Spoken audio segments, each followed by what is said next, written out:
75 years after the end of World War II and the founding of the United Nations, we are once again engaged in a great global struggle. We have waged a fierce battle against the invisible enemy, the China virus, which has claimed countless lives in 188 countries. In the United States, we launched the most aggressive mobilization since the Second World War. We rapidly produced a record supply of ventilators, creating a surplus that allowed us to share them with friends and partners all around the globe. We pioneered life-saving treatments, reducing our fatality rate 85% since April. Thanks to our efforts, 3 vaccines are in the final stage of clinical trials. We are mass producing them in advance so they can be delivered immediately upon arrival. We will distribute a vaccine. We will defeat the virus. We will end the pandemic, and we will enter a new era of unprecedented prosperity, cooperation, and peace. As we pursue this bright future, we must hold accountable the nation which unleashed this plague onto the world, China. In the earliest days of the virus, China locked down travel domestically while allowing flights to leave China and infect the world.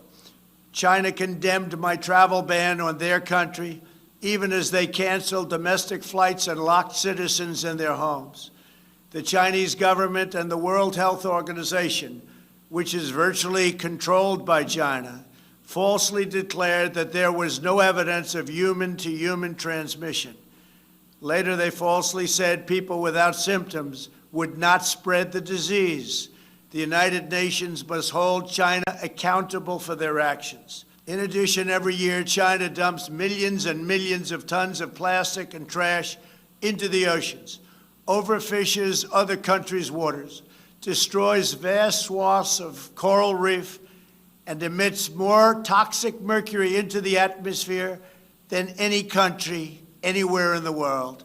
China's carbon emissions are nearly twice what the U.S. has, and it's rising fast.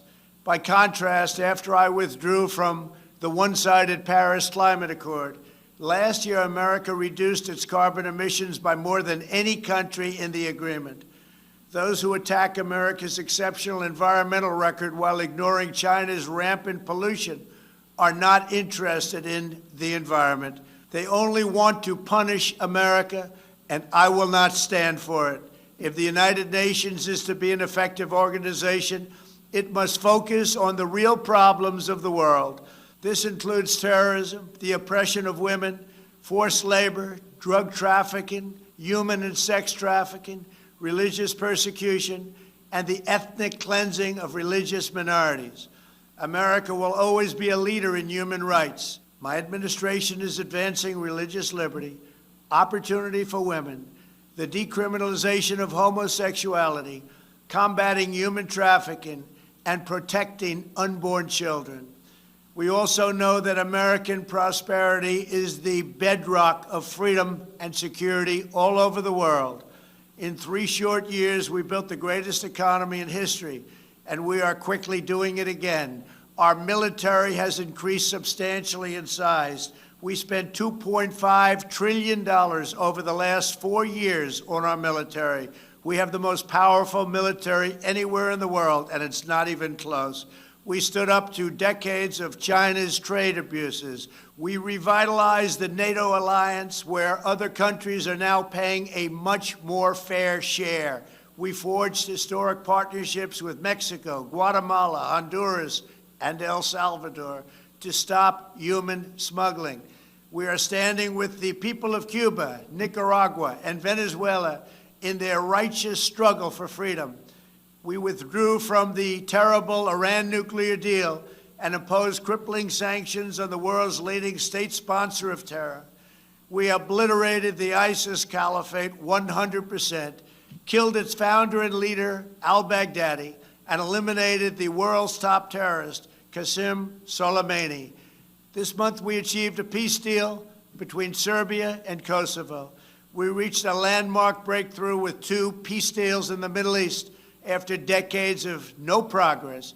Israel, the United Arab Emirates, and Bahrain all signed a historic peace agreement in the White House with many other Middle Eastern countries to come. They are coming fast, and they know it's great for them and it's great for the world. These groundbreaking peace deals are the dawn of the new Middle East. By taking a different approach, we have achieved different outcomes, far superior outcomes. We took an approach, and the approach worked. We intend to deliver more peace agreements shortly, and I have never been more optimistic for the future of the region. There is no blood in the sand. Those days are hopefully over. As we speak, the United States is also working to end the war in Afghanistan, and we are bringing our troops home. America is fulfilling our destiny as peacemaker, but it is peace through strength. We are stronger now than ever before. Our weapons are at an advanced level like we've never had before, like, frankly, we've never even thought of having before. And I only pray to God that we never have to use them. For decades, the same tired voices proposed the same failed solutions, pursuing global ambitions at the expense of their own people. But only when you take care of your own citizens will you find a true basis for cooperation. As president, I have rejected the failed approaches of the past, and I am proudly putting America first, just as you should be putting your countries first. That's okay. That's what you should be doing. I am supremely confident that next year, when we gather in person, we will be in the midst of one of the greatest years in our history, and frankly, hopefully, in the history of the world. Thank you.